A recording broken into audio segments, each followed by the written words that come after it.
Wonderful greetings to all of you, my dearly beloved brothers and sisters, sons and daughters. I trust all of you are well and good today. आप सबको अभिवादन मेरे प्रिय भाइयों और बहनों, बेटे बेटियां। आशा करता हूं आप सब सही सलामत है।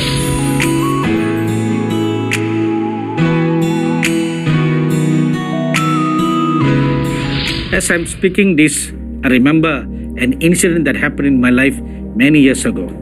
जैसे मैं आपको ये सब बता रहा हूँ, मुझे एक घटना याद आ रही है जो बहुत साल पहले मेरे जीवन में घटी थी। In 1991, I was fasting and praying one day. 1991 साल में मैं एक दिन उपवास प्रार्थना कर रहा था। And when I knelt down to pray for the many people who had written to me for prayer, जैसे मैं घुटने पर आ गया प्रार्थना के लिए, उन सब निवेदन के लिए जो पत्र द्वारा भेजा गया था, I was graced by the mercies of God to see the similitude of the Lord Jesus Christ come and stand before me. प्रभु के अनुग्रह के द्वारा मैंने प्रभु यीशु मसीह के समान व्यक्तित्व को मेरे सामने देखने का अनुग्रह प्राप्त किया। He said, I have come to pray with you for all these requests. उन्होंने कहा कि मैं भी तुम्हारे साथ इन सब निवेदन के लिए प्रार्थना करने के लिए आया हूँ। So then, as I was about to pray, जैसे मैं प्रार्थना करने जा रहा था, the Lord Jesus told me, प्रभु यीशु मसीह ने कहा, come, let's go before the Father's throne to pray for them. आओ हम पिता परमेश्वर के सिंहासन के सामने चले जाएं उनके लिए प्रार्थना करने। Before I can understand anything, I found my spirit was in the heavenly realm. क्या हो रहा है ये समझने से पहले मैंने मेरी आत्मा को स्वर्गीय क्षेत्र या श्रेणी में पाया। We were standing in a place that was glory filled.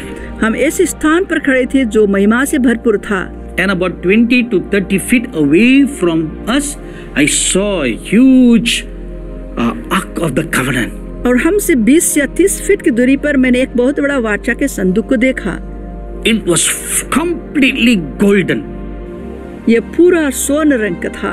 And also glory filled. साथ ही महिमा से परिपूर्ण था। And above the ark stood a cloud of glory. संदूक के ऊपर महिमा का मेघ मंडरा रहा था। And the Lord Jesus motioned me to go forward. प्रभु यीशु मसीह ने मुझे आगे जाने का संकेत किया। I hesitated. मुझे हिचकिचाहट हुई। For fear. भय के मारे। And the Lord Jesus turned and looked at me with great love. प्रभु यीशु ने मुझे बड़े प्यार से देखा। And he said to me, come, let us go boldly before the throne of grace. और कहा, आओ हम निर्भीकता के साथ अनुग्रह के सिंहासन के पास चले जाएं। So that is the key word. यही वो प्रमुख शब्द है। Boldness. साहस। What gives us the boldness? हमें कौन सी चीज साहस देता है या निर्भीक बनाता है? Hebrews chapter 10 verses 19 to 22 says it's because of the blood of Jesus Christ. इब्रानियों की पुस्तक 10 अध्याय के 19 से लेकर 22वें आयत कहता है कि यीशु मसीह का लहू यह साहस को देता है। In the tabernacle of Moses there was a veil before the holy place and most holy place. मूसा नबी के पवित्र स्थान में पवित्र स्थान और महापवित्र स्थान में पर्दा पड़ा हुआ था। But in heaven I did not see any veil. मगर स्वर्ग में मुझे पर्दा दिखाई नहीं दिया। Because the death of Jesus Christ has removed the veil. क्योंकि यीशु मसीह का मृत्यु ने उस पर्दे को हटा दिया। This is the second benefit of being a member of the order of the Melchizedek. यही वो दूसरा फायदा है मल्कीसदेक के रीति पर का सदस्य बनने का।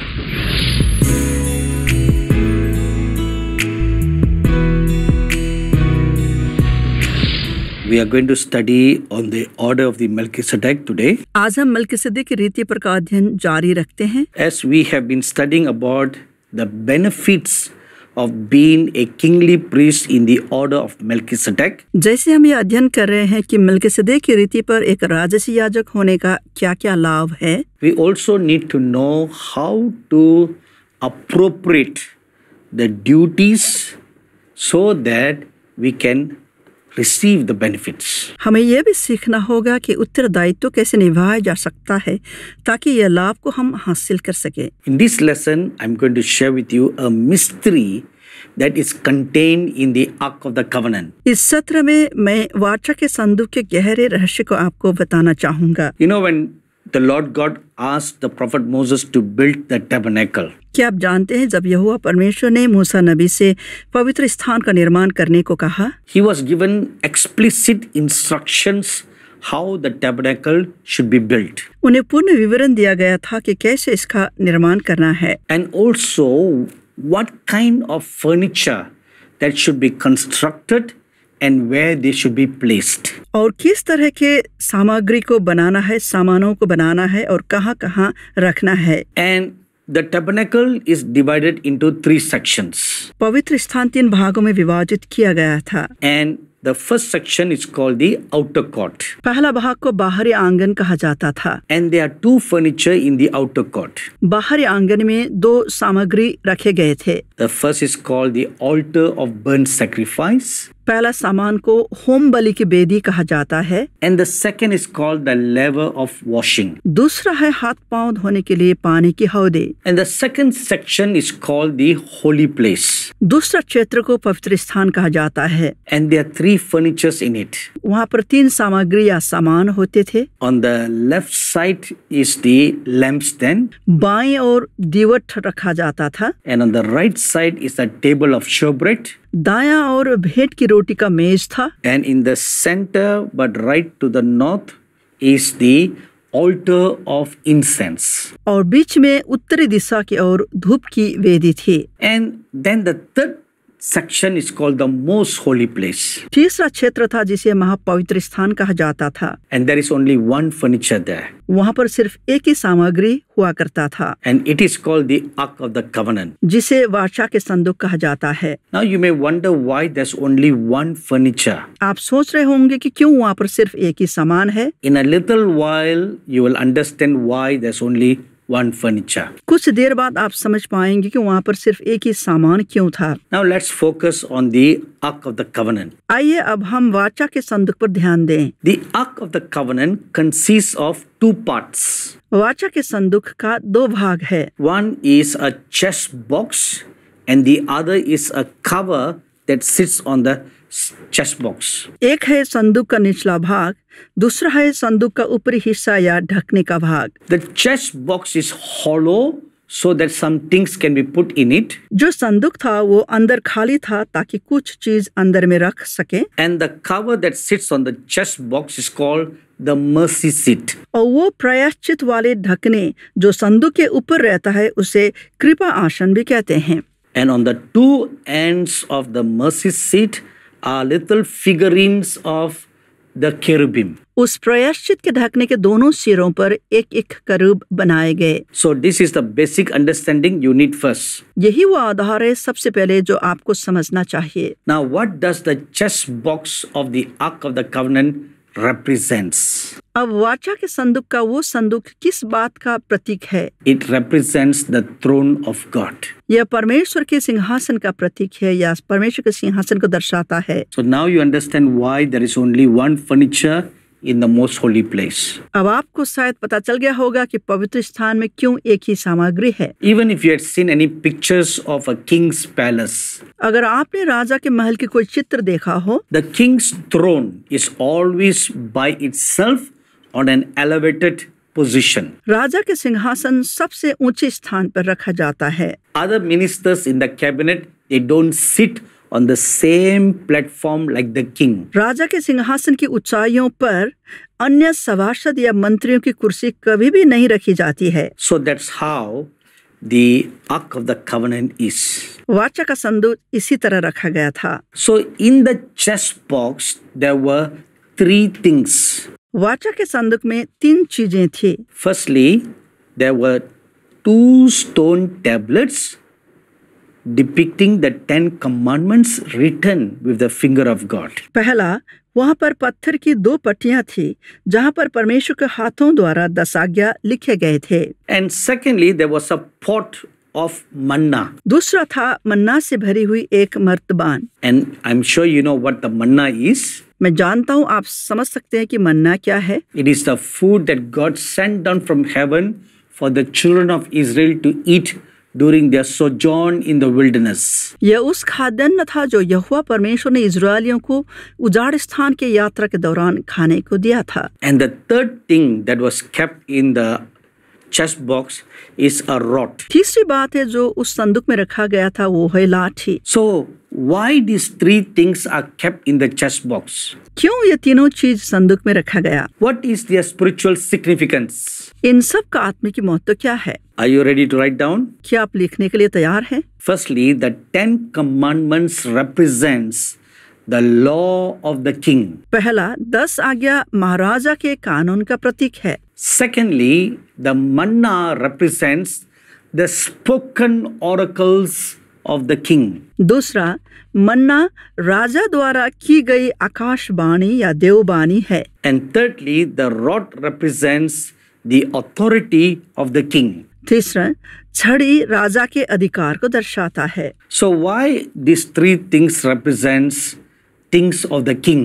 क्यों ये तीन चीजें एक राजा के सामग्री को दर्शाता है? Always remember one thing. हर बार एक बात को याद करें। The Melchizedek anointing is kingly and priestly. मल्किसिदेक का अभिषेक राजा और याजक दोनों का अभिषेक है। So to walk in that Melchizedek anointing, you also need a kingly anointing. मल्किसिदेक के अभिषेक पर चलने के लिए आपको राजसी अभिषेक का जरूरत है।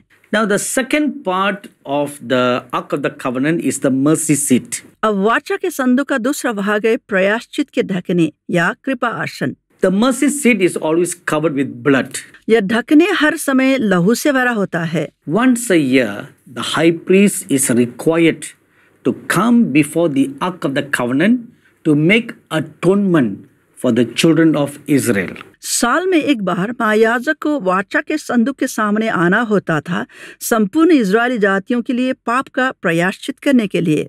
And he will bring the blood of a lamb that was slain as a sin offering to be sprinkled on the Ark of the Covenant. वह उस मेमने के लहू को लेकर आता था जिस मेमने को पाप बलि के रूप में चढ़ाया जाता था, जिसे वाचा के संदूक में छिड़कना होता था। This he does once a year. इससे वह हर साल में एक बार करता था। So the Ark of the Covenant with the mercy seat is always covered with blood. इस तरह वाचा का संदूक प्रायश्चित के ढकने के साथ हर समय लहू से ढका होता था। So what does that spiritually signifies? इसका आत्मिक महत्व क्या है? It spiritually signifies the blood of Jesus Christ that was shed for us on the cross. यह आत्मिक रूप से इस मसीह के लहू को दिखाता है जो सलीब पर बहाए गए थे। And the Bible tells us in Hebrews chapter 12 verse 24 that the blood of Jesus Christ speaks for us on our behalf before the throne of God every day. Bible इब्रानियों की पुस्तक 12वें अध्याय के 24वें वचन में कहता है, इस मसीह का लहू यहोवा परमेश्वर के सिंहासन के सामने हमारे लिए सदा वाद करता है। So what does that signify? यह किस बात की ओर संकेत करता है? The priestly ministry of intercession of the Lord Jesus Christ. प्रभु यीशु मसीह का याजकीय मध्यस्थ करने वाला सेवकाई को दर्शाता है। In Hebrews chapter 7 verse 25 it says the Lord Jesus Christ ever lives to intercede for us. इब्रानी 7 अध्याय का 25वां वचन कहता है कि वे उनके लिए विनती करने को सर्वदा जीवित है। So now in the Ark of the Covenant we see these two works. अब हम वाचा के संदूक में ये दोनों बातों को देखते हैं। The kingly work and the priestly work. राजस्य या राजा का कार्य एवं याजक का कार्य। Now if we put all this together, what does the Ark of the Covenant including the mercy seat spiritually represents? अगर हम ये सारी बातों को इकट्ठा कर देखते हैं तो वाचा का संदूक कृपा आसन के साथ आत्मिक दृष्टिकोण से क्या दर्शाता है? It represents the throne of God on which the Lord Jesus Christ sits as a king and as a priest. यह परमेश्वर के सिंहासन को दर्शाता है जहां पर प्रभु यीशु मसीह एक राजा और याजक के समान बैठते हैं। This is so beautifully written in Zechariah chapter 6 verse 13. जकराया 6 अध्याय के 13वें आयत में यह बहुत ही सुंदर ढंग से लिखा गया है। So that is why the Bible says इसलिए बाइबल बताता है we can come boldly before the throne of grace. हम निर्भीक होकर परमेश्वर के सिंहासन के सामने आ सकते हैं। When you come boldly like a king before the throne of God, which is before the ark to intercede, you will be shown from heaven's perspective, from God's viewpoint concerning a situation. जब आप परमेश्वर के सिंहासन के सामने निर्भीक होकर आते हैं जो संदूक के सामने है मध्यस्थ करने के लिए आपको दिखाई जाएगी स्वर्ग के दृष्टिकोण के द्वारा परमेश्वर के हिसाब से किसी एक परिस्थिति को लेकर। Now let me give you one example. आइए मैं आपको एक उदाहरण देना चाहता हूँ। In 1 Kings chapter 22 verses 1 to 28, we read of an incident. पहला राजा 22 अध्याय के पहले 28वें आयत तक हम एक घटना को पढ़ने पाते हैं। The king of Syria had planned to attack the nation of Israel. Syria के राजा ने इज़राइल देश के ऊपर आक्रमण करने की योजना बनाई। You know, in those olden days, Israel was divided into two halves. पुराने दिनों में इज़राइल दो भागों में बटा हुआ था। The northern kingdom is called Israel and the southern kingdom is called Judah. उत्तरी राज्य को इज़राइल और दक्षिणी राज्य को यहूदा कहा जाता था। So the king of Syria planned to attack the northern kingdom Israel. Syria के राजा ने उत्तरी राज्य इज़राइल को आक्रमण करने की योजना करी। So the northern kingdom Israel's king Ahab called the southern kingdom of Judah's king Jehoshaphat to help him defend themselves against the attack from the king of Syria.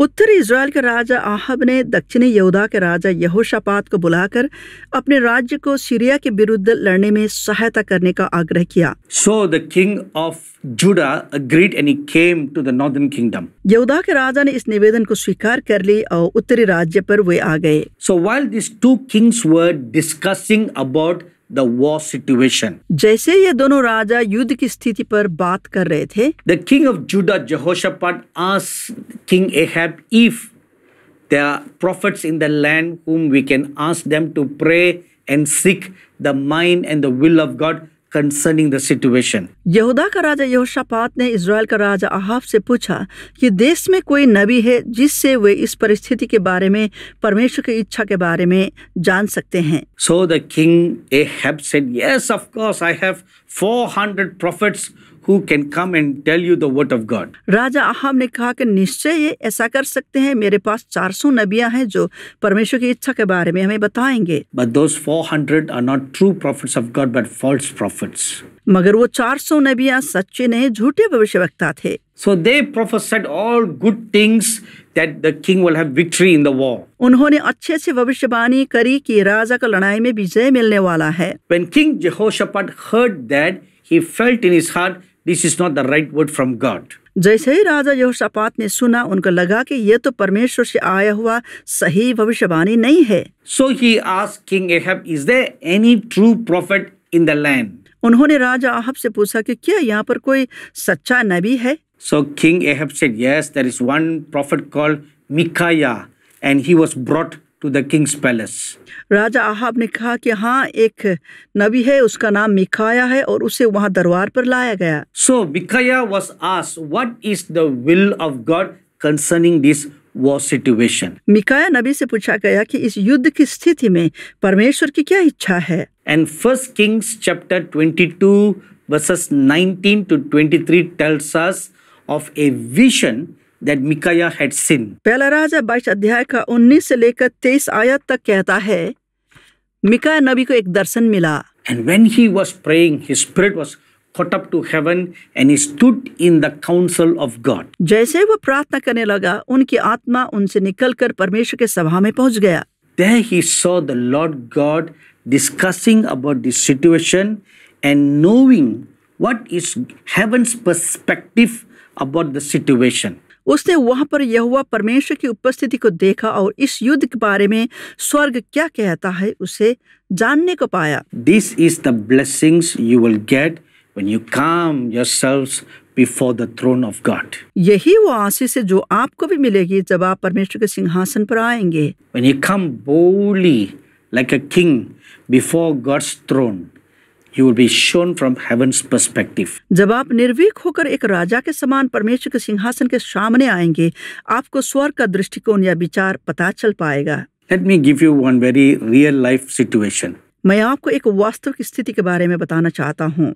Presently, there is war going on in Israel between Israel and the Hamas terrorists in Gaza. इस समय Israel और Hamas आतंकवादियों के बीच Gaza में युद्ध हो रहा है। So on the 14th of May, as I was praying for the situation. 14 मई के दिन जैसे मैं प्रार्थना कर रहा था इस स्थिति पर, Suddenly I remembered there's something very significant about 14th May. अचानक मुझे याद आया कि 14 मई तो एक विशेष दिन है। So when I Googled, I realized that 14th May is the day in 1948 when Israel was declared a sovereign state. जब मैंने गूगल की तो पता चला कि 14 मई उस दिन था जब 1948 साल में इजराइल एक सार्वभौमिक देश के रूप में पहचान में आया।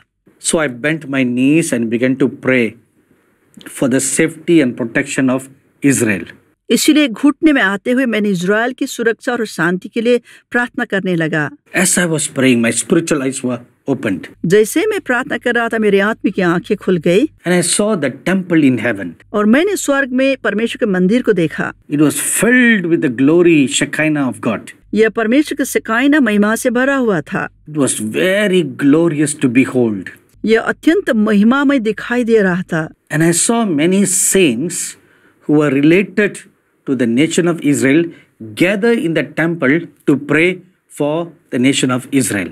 मैंने कई सारे संतों को भी देखा जो इजराइल से संबंधित थे, वे मंदिर में जमा होकर इजराइल के लिए प्रार्थना कर रहे थे। There was also great concern about the war that was going on in Israel presently. वे वर्तमान युद्ध जो हो रहा है इजराइल में उसके लिए भी बहुत ही फिक्रमंद दिखाई दे रहे थे। So we can know things from heaven's perspective when we walk in the kingly and priestly anointing of the order of the Melchizedek. इसी तरह अगर हम मल्कीसेदेक की रीति पर राजस्व और याजकीय अभिषेक में चलेंगे तो स्वर्ग के विचार और दृष्टिकोण को हम भी जान पाएंगे। Amen. आमीन। We'll continue this study next week. अगले हफ्ते हम इसका अध्ययन को जारी रखेंगे। God bless you all. प्रभु आप सबको आशीष दे। If you are blessed by this program, please send your testimonies and feedbacks to Angel TV, Villivakkam, Chennai 600049, Tamil Nadu, India. Our email ID is programs.hindi@angeltv.org. अगर आप इस कार्यक्रम से आशीषित हैं तो अपनी गवाही और विचार हमें इस पते पर भेजिए।